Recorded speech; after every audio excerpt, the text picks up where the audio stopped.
Bonjour, une vidéo qui fait suite à la vidéo précédente qui s'intitulait L'énéagramme, qu'est-ce que c'est? Dans laquelle, lors de l'enregistrement, j'ai commencé à dériver sur l'énéagramme des idées sacrées. Pourquoi? Parce que c'est ce qu'il y a de plus important, de plus essentiel, à mon sens. Sauf que pendant que j'expliquais, le quart d'heure ou 20 minutes pendant lesquelles j'expliquais les idées sacrées, mon studio d'enregistrement n'a pas enregistré. Et finalement, ça m'a semblé un peu lourd pour une seule vidéo, mais je vais reprendre aujourd'hui ce qui n'a pas été capté hier et le faire passer dans une deuxième vidéo, dans un second temps.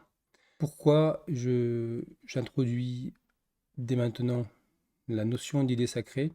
Parce que vous verrez, c'est vraiment le cœur le plus profond de l'énéagramme. Chaque type est fixé, on parle d'une fixation de l'ego. Et rappelez-vous, trois centres, centre intellectuel, centre émotionnel, centre moteur. Et chacun d'entre nous est fixé triplement, c'est-à-dire que nous sommes victimes, on pourrait dire, d'une fixation mentale, d'une fixation émotionnelle et d'une fixation instinctivo-motrice. Centre instinctif et moteur vont vraiment ensemble, vont de pair. La fixation mentale est ce qui détermine le type, c'est le plus important.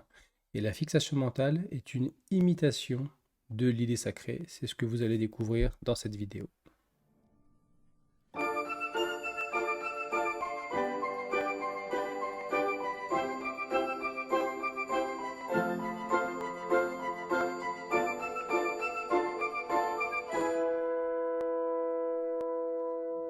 Donc, dans la vidéo précédente, nous avons étudié rapidement l'énéagramme, la figure, ses différents éléments et ce qu'ils symbolisent. D'ailleurs, vous remarquerez que ce cercle qui symbolise l'unité et les figures qui symbolisent la manifestation, ces figures sont à l'intérieur du cercle. Elles se déroulent dans le cercle. Elles ne sont pas à l'extérieur du cercle, à l'extérieur de l'unité, à l'extérieur de l'absolu, à l'extérieur de la conscience. Elles sont contenues à l'intérieur. Cette division nous a conduit à étudier, toujours assez succinctement, les 9 types. Et nous avons vu que le type 9, qu'on appelle le médiateur, le chercheur, le pacifiste, le type 9 tend à rechercher l'approbation. Il tend à rechercher la considération. Il tend à être aimé par les groupes dans lesquels il se trouve. Il tend à ne pas faire de vagues, à ne pas recevoir le mécontentement et le manque de considération des autres. Le 1 a plutôt tendance à rechercher la perfection et à être focalisé sur les imperfections qui viennent lui rappeler que la perfection n'est pas de ce monde. Le 2 a tendance à venir au secours des autres, au service des autres et de leurs besoins, en s'oubliant lui-même. Le 3 a tendance à maintenir une activité à l'extérieur sans jamais, autant que possible, ne la laisser s'arrêter, sans qu'elle ne cesse jamais. Maintenir une forme d'activité, voire d'hyperactivité, et de pouvoir se montrer au sein du groupe, montrer ses réussites, ses réalisations, réussir financièrement, toujours œuvrer. Le 4, que j'appelle plutôt le romantique, l'original, le tragico-romantique, a tendance à chercher justement l'originalité, à chercher à être différent des autres et à rechercher l'intensité, intensité notamment émotionnelle. Ce sont des types liés au centre émotionnel. Le 5 a tendance à chercher la connaissance et le fait de savoir tout sur un domaine particulier, ou deux domaines, trois domaines, qu'on appelle des niches. Il va chercher une niche où il va approfondir la compréhension, les connaissances et devenir peut-être le spécialiste de cette niche, tout en se retirant du monde et en se protégeant du monde extérieur, à l'extérieur, mais aussi à l'intérieur. Il compartimente et il se coupe de ses sensations et de ses émotions pour appréhender le monde à partir de sa pensée, de son intellect. Le 6, je le répète, est plutôt axé sur la peur et le sentiment qu'il n'est pas en sécurité et qu'il a besoin de trouver un appui solide à l'extérieur qui va lui permettre de générer ou de retrouver ce sentiment de sécurité. Le 7 est constamment en train de planifier des plaisirs à venir, des stimulations, des expériences sensorielles de diverses sortes et de rechercher cette forme de stimulation dans le présent et dans le futur qu'il anticipe constamment. Et le 8 a une tendance très dualiste. Le 8 a tendance à considérer qu'il y a sa vérité, qu'il y a la vérité, la sienne, et que les autres qui ne sont pas d'accord avec lui ou qui ne sont pas avec lui sont contre lui, ont forcément tort et sont contre lui. C'est le chef, c'est celui qui impose ses points de vue et qui s'impose, qui s'affirme. Donc, j'ai représenté rapidement, j'ai fait un rappel de ces différents types pour faire la transition beaucoup plus claire avec l'énéagramme des idées sacrées, dont voici la description. Et donc, peut-être que vous commencez vous-même à comprendre pourquoi je dis que le type est une forme d'imitation, entre autres, de l'idée sacrée dont il est porteur. Je rappelle, l'idée sacrée, qu'est-ce que c'est? L'idée sacrée, pour comprendre l'idée sacrée, il faut savoir que le type, l'énéatype, correspond à une fixation de la conscience dans un ego, dans un sens du moi, séparé des autres et séparé de notre propre identité. Je me retrouve alors fixé, quelque part prisonnier à la périphérie du cercle. Dans un énéatype, c'est-à-dire dans une lecture très particulière, très partielle de la réalité. Il n'y a pas un type qui voit la réalité mieux que les autres. Chacun a un angle de perception du réel. À partir du moment où je reviens au centre, c'est-à-dire vers mon essence, vers mon être réel, j'ai une vision qu'on pourrait qualifier de circulaire, sphérique, ubiquitaire, à 360 degrés. Tous les angles de perception. Et la perception de la réalité à partir de tous ces angles dépasse la somme des parties. Je n'ai pas juste les 9 points, 9 angles de vision, mais ces 9 angles me donnent une vision objective de la réalité. Et dans cette vision objective de la réalité, je perçois le monde en fonction de ce que Oscar Ichazo a appelé les idées sacrées. Ici, dans l'essence, vers le point 9, je vais percevoir la réalité sous la forme de l'amour sacré, c'est-à-dire que tout ce qui existe, tout ce qui est, tout ce qui se meut à la surface de la création, baigne dans l'amour, provient de l'amour, vibre dans l'amour et retourne dans l'amour. La source de la création, la volonté derrière la création, c'est l'amour. On pourrait dire que Dieu aime la création, Dieu aime l'humanité et que c'est par amour qu'il a créé l'humanité, en termes plutôt théistes. En termes d'énéagramme, on ne parle pas en termes théistes, on parle en termes plutôt non duels.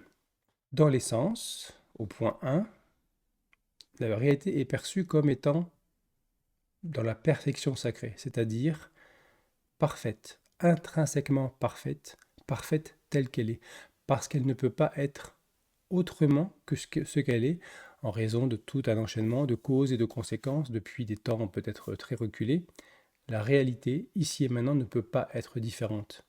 Elle n'est pas ni bien ni mal, elle est. Et le tel qu'elle est de cette réalité, cette perception directe, c'est ce qu'on appelle la perfection sacrée. Percevoir à travers les formes qui peuvent être positives ou négatives, qui peuvent être même condamnables sur un plan extérieur. Depuis l'intérieur, c'est la perception que ces formes baignent dans une forme de vibration de perfection. Ça ne veut pas dire que je ne peux pas agir dans le monde pour, par exemple, soulager la souffrance des autres, pour rétablir une situation qui manque de justesse. Mais ça fait partie de la perfection sacrée, que d'agir pour rétablir une forme d'harmonie là où il n'y en a pas. Ça n'empêche pas, parce que quelle serait la perfection sacrée qui n'inclurait pas l'imperfection? Ça n'existe pas. La perfection inclut forcément ce qui peut être considéré comme une imperfection. Et donc vous voyez déjà que le type 9, qui cherche à être aimable, à être aimé par tout le monde, à ne jamais recevoir d'animosité, à ne jamais créer de conflit, à ne jamais s'affirmer pour ne pas brusquer l'autre, n'est qu'une imitation de l'amour sacré. Le type 1 qui est constamment en train de chercher les imperfections pour les résoudre quelque part, pour les faire cesser, pour revenir à la perfection, n'est qu'une imitation de la perfection sacrée, mais j'imite quelque chose qui provient d'un monde intérieur à l'extérieur, dans la personnalité, alors que l'amour sacré ou la perfection sacrée viennent de l'essence. J'imite quelque chose qui vient d'un monde de l'unité dans le monde de la dualité. Donc je vais retrouver la perfection et je vais retrouver l'imperfection. Je vais retrouver l'amour et je vais retrouver la haine. C'est inévitable. J'imite quelque chose qui vient d'un monde infini dans un monde fini et impermanent. Donc même si j'arrive à retrouver, par exemple, je suis type 1 et j'arrive à retrouver une forme de perfection, c'est-à-dire quelque chose qui colle à mes attentes, c'est ça la perfection du 1. Tous les 1 n'ont pas la même notion et le même sens de la perfection. C'est très subjectif, donc ça n'est pas objectif, ça ne peut pas advenir. La perfection n'est pas de ce monde. La perfection ira toujours avec ce qui manque à la perfection, le manque de complétude, les imperfections. Et donc même si par exemple, je suis 1 et à un moment donné, j'arrive à faire coller la réalité à mes attentes, que j'ai l'impression qu'il y a une certaine perfection à l'extérieur, ça ne durera pas. Tout est impermanent, tout est en mouvement. C'est la loi de 7. Et à un moment donné, l'instant d'après, la réalité ne collera plus à mes attentes. La volonté sacrée. La volonté sacrée, qu'est-ce que c'est? C'est la perception, toujours depuis la perspective de l'essence, depuis le point de vue de l'essence, que derrière tous les phénomènes, derrière tout ce qui se déroule à la surface de la planète ou dans la création, il y a comme une forme de main invisible qui vient comme soutenir le déploiement de la création, comme une forme de providence divine, on pourrait dire, en termes religieux. La main de Dieu. Le 2 a conscience, perçoit directement, non pas de manière ordinaire avec l'essence ordinaire, mais avec l'essence intérieure, perçoit cette main invisible et sait qu'il peut être porté et il a juste à se laisser porter par cette main invisible. C'est pourquoi il imite cette main secourable. Comme il a perdu conscience de l'essence, qu'il a oublié son essence, qu'il a perdu le contact avec la volonté sacrée, mais qu'il en garde une mémoire, une trace, il va constamment tenter de la retrouver dans son comportement et de générer cette main invisible chez les autres, puisque le 2 sacrifie ses besoins, parce qu'il pense qu'il n'est pas capable de les réaliser, pour subvenir aux besoins des autres, dans l'attente que les autres viennent subvenir à ses besoins. Donc en cherchant à provoquer et à imiter dans son comportement et dans le retour des autres cette volonté sacrée. Le point 3, la loi sacrée, est la perception que c'est un peu lié à la volonté sacrée. Dans le point 2, il y a une main invisible derrière tous ces phénomènes. Dans le point 3, je perçois les lois, la loi sacrée, les lois naturelles qui président à la création et à l'évolution des phénomènes. Le 3, dans l'essence, perçoit que tout ce qui arrive n'est pas arbitraire. Tout ce qui arrive obéit à des lois, et des lois harmonieuses. Et que ce que j'ai à faire, c'est me laisser porter par ces lois, accepter de me laisser porter par ces lois. Au point 4, vous vous rappelez que j'ai parlé du point 4 comme l'original, celui qui recherche l'originalité. Parce qu'à travers l'originalité, ce qu'il recherche en réalité, c'est de retrouver son origine. L'origine sacrée, qu'est-ce que c'est? C'est la perception directe, sans filtre, sans concept, que tout ce qui existe provient d'une même source. La mère divine, on pourrait dire en termes religieux. C'est toujours intéressant de voir comment les religions ont adapté ces idées sacrées. Tous, nous, avec nos différences, avec nos points de vue différents, avec nos conflits, avec nos inimitiés ou nos amitiés, nous provenons tous de la même source, qu'on appelle la source, l'origine sacrée. Le 4 a eu l'impression qu'il a été abandonné par cette origine sacrée, par cette mère divine. Donc chez le 4, chez beaucoup de 4, on retrouve cette problématique avec la maman, avec la mère, une forme d'abandon réel ou provoqué ou ressenti simplement. Et une reproduction de l'abandon qui est quelque part le mécanisme du 4. Pourquoi? Eh bien parce que si j'ai le souvenir d'une forme de mère divine qui m'a abandonné, si je ne reproduis pas l'abandon et que je coupe avec l'abandon, je coupe le seul lien qui me reste avec l'origine sacrée. Alors le 4 entretient ces drames au quotidien, ces émotions intenses, parce qu'il imite la source, il imite l'authenticité, il imite l'intensité, il imite l'originalité, il imite la créativité. C'est en ça que je dis que chaque énéatype est une imitation de son idée sacrée. Et au-delà, on verra, il n'y a pas que les idées sacrées. Chaque type est une imitation et va considérer comme des qualités ce qui n'est en fait qu'une compulsion pour pallier à la perte d'un état de conscience, en réalité, d'un espace intérieur.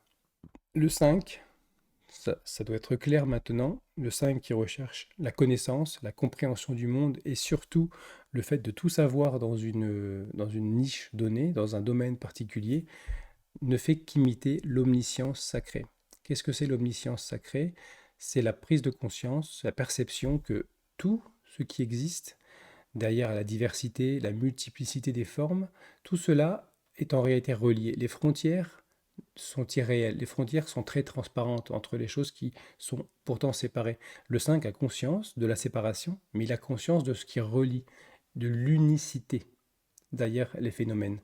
C'est très lié à l'origine sacrée, la même source, et la, l'absence de frontières réelles entre moi et le monde, moi et les autres, et entre les différentes parties de moi-même.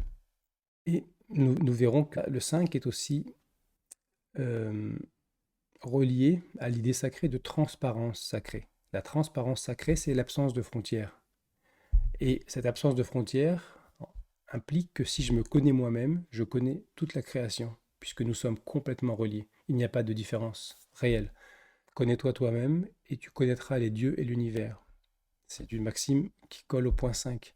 Sauf que le point 5, ayant perdu contact avec l'essence et avec cette idée sacrée à laquelle il était attaché, il va tenter de la reproduire, de l'imiter dans son comportement, en étant celui qui sait, celui qui connaît, celui qui peut avoir réponse à tout dans un domaine, qui peut être omniscient quelque part, mais comme la réalité est vaste, le 5 ne peut pas être omniscient, donc il peut imiter cette omniscience dans un domaine très très fermé, très restreint, dans lequel il peut accumuler les connaissances et les compréhensions. Le problème, c'est qu'il garde la mémoire de la transparence sacrée, du fait que la séparation avec l'autre est illusoire. Et lui, il a besoin de se sentir en sécurité. C'est un type de peur, comme tous les types mentaux, et donc il a besoin de s'assurer que ses frontières sont bien réelles. Alors il s'isole, il crée des frontières avec le monde extérieur et à l'intérieur en compartimentant. Il crée des frontières à l'intérieur et des frontières à l'extérieur. Il a peur de l'intrusion. C'est quelqu'un qui peut vivre en solitaire pour cette raison. Le 6, la foi sacrée. La foi sacrée, qu'est-ce que c'est? C'est la perception directe de ma propre essence. Et que dans cette essence, c'est le contact direct avec mon essence de laquelle je tire une sorte de foi et de force inébranlable parce que j'ai la sensation viscérale, directe, que ce que je suis en réalité n'est pas affecté par tout ce qui peut m'arriver au quotidien, par les vicissitudes de l'existence, par les remarques des autres, par la blessure, par la souffrance, par la mort. Donc j'aborde le monde avec une foi sacrée qui explique le fait que le 6, qui a perdu contact avec son essence et donc avec cette foi sacrée et qui s'en rappelle quelque part dans les méandres de son inconscient, essaye de la rechercher à l'extérieur. Je recherche un mentor, un groupe, une croyance, une idéologie qui va quelque part représenter cette force de l'essence, ce caractère inébranlable qui vient me soutenir. Sauf que je projette à l'extérieur, dans un monde qui est changeant et où je risque de perdre ce soutien, alors que le soutien de l'essence est indéfectible. Je ne peux pas le perdre, je peux juste m'en couper, mais il ne peut pas me quitter.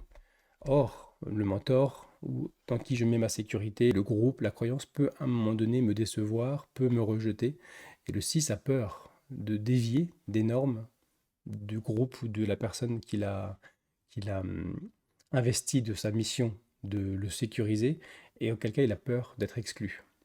Le point 7, le plan sacré. Le plan sacré, c'est un petit peu en lien avec les points 2 et 3. C'est le dynamisme de la réalité. Mais ce dynamisme obéit au point 2 à une forme de volonté. Il y a une main invisible derrière qui accompagne et qui porte la création. Il y a des lois, il y a une harmonie et il y a un plan. Comme si, en termes toujours théistes, comme si Dieu avait un plan pour la création et comme si Dieu avait un plan pour nous, pour notre âme. Ici, dans la loi sacrée, si je me laisse porter par les lois, je sais que je vais toucher à un autre aspect de la loi sacrée qu'on appelle l'espérance sacrée. Je sais que je vais me laisser porter par l'espérance parce que tout ce qui va arriver dans ma vie va contribuer à ma croissance intérieure. Ça ne me fera pas plaisir sur le plan de la personnalité, ça ne sera pas forcément positif pour ma personnalité, mais ça va contribuer à ma croissance intérieure, au retour vers mon âme, vers mon être. Eh bien, c'est parce que c'est le plan. Le plan, c'est que si je me laisse aspirer par les profondeurs et si je me laisse porter par cette aspiration, je vais retrouver contact avec mon âme, avec mon être. C'est le plan pour moi. Sauf que je me suis coupé de l'essence et je me suis coupé des idées sacrées. Et donc, le 7 va planifier lui-même, quelque part. Le 3 se prend un peu pour Dieu, parce que le 3 a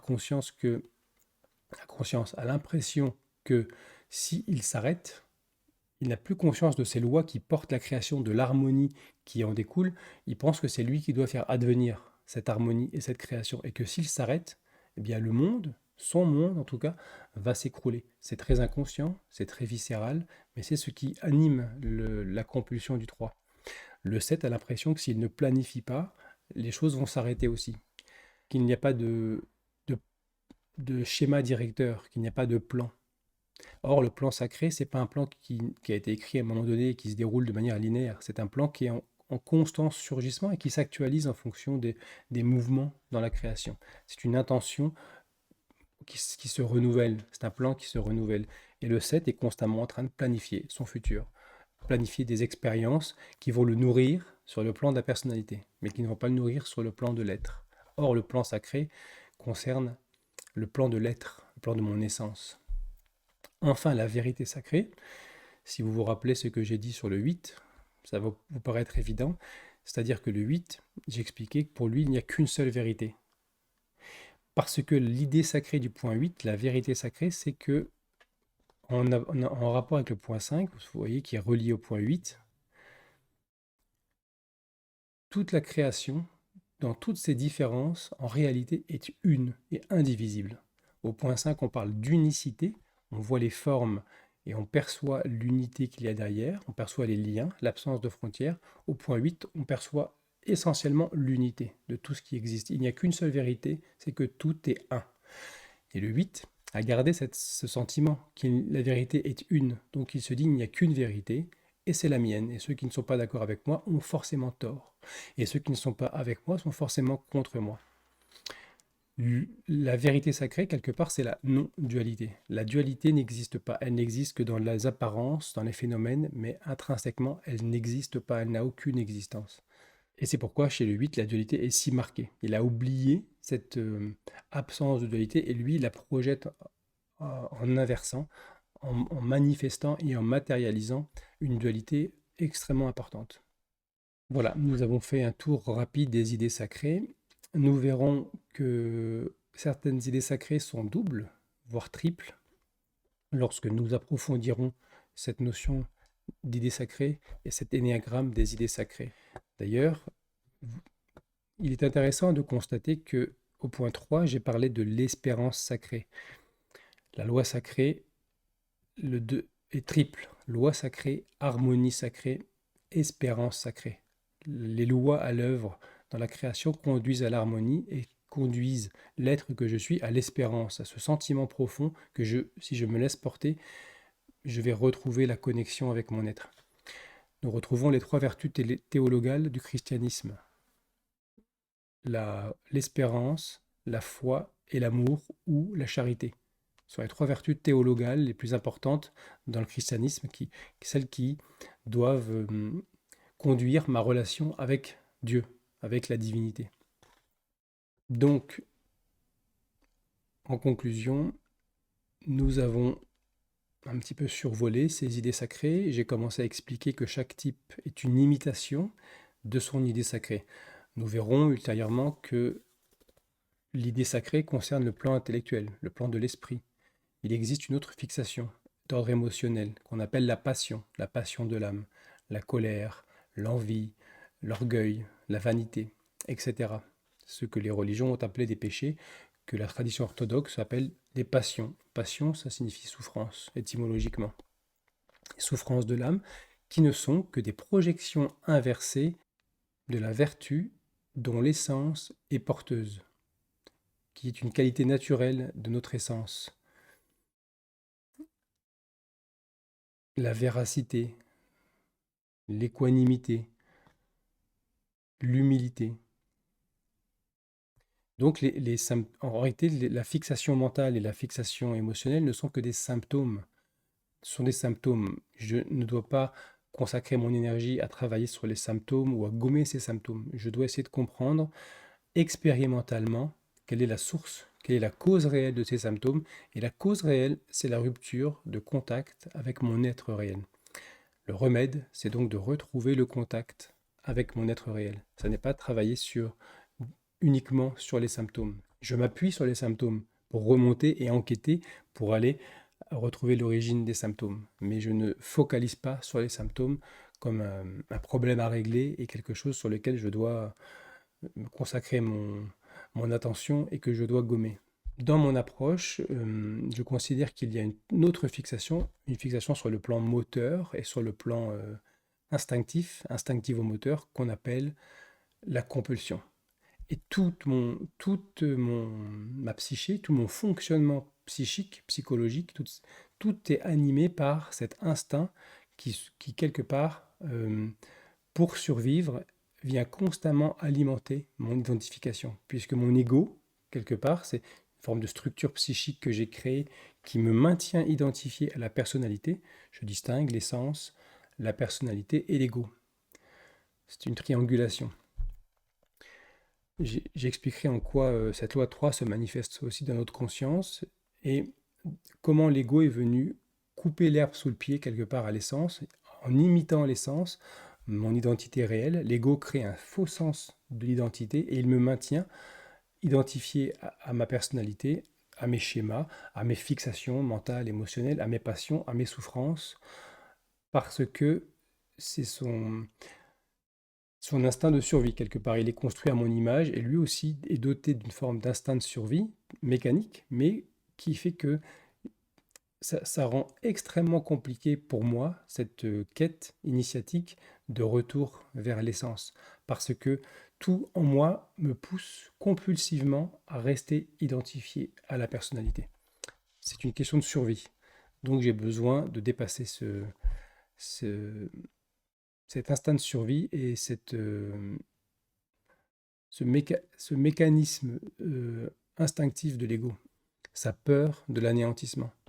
Donc, toute l'approche énéagramme consiste quelque part à prendre conscience de notre identification, prendre conscience que notre type est une imitation de quelque chose de beaucoup plus profond, de beaucoup plus authentique, qui est moi en réalité, qui est mon moi réel, mon individualité.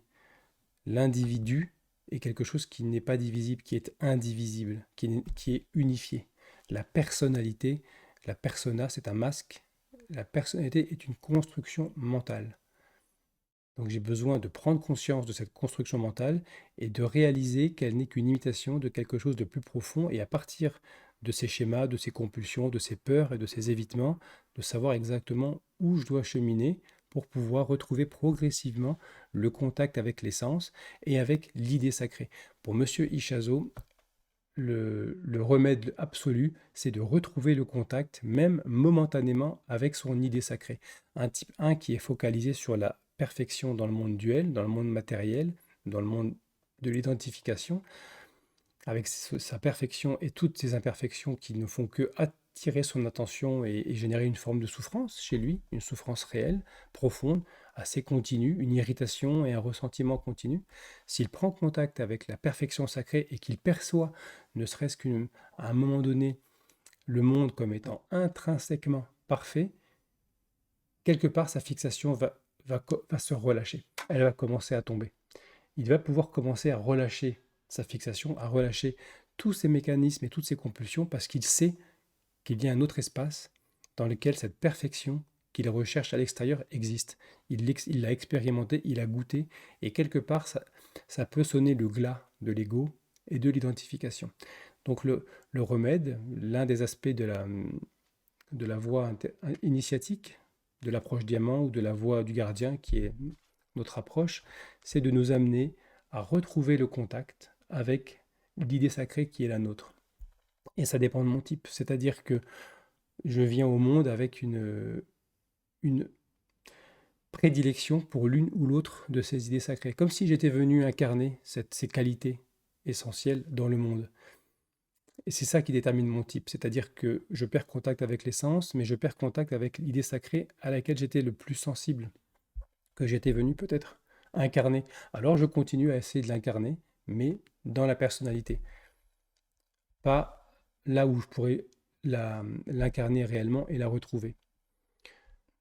Donc, quelque part, le but est de retrouver, de renouer le contact avec l'idée sacrée de notre énéatype. D'où l'intérêt de connaître son type, parce que si je connais mon type, je connais mes évitements, je sais ce que mon type évite. Mon type évite ce qui pourrait le ramener à sa blessure primaire, à sa peur originelle, parce que parce qu'il ne veut pas y aller, et c'est tout à fait légitime. Mais le problème, c'est que derrière cette peur se trouve la porte d'accès à l'essence. Donc à partir du moment où je connais mon type, je sais où je ne veux pas aller, et je sais donc où je dois aller pour pouvoir incarner les vertus, les idées sacrées, l'être que je suis. Très bonne fin de journée.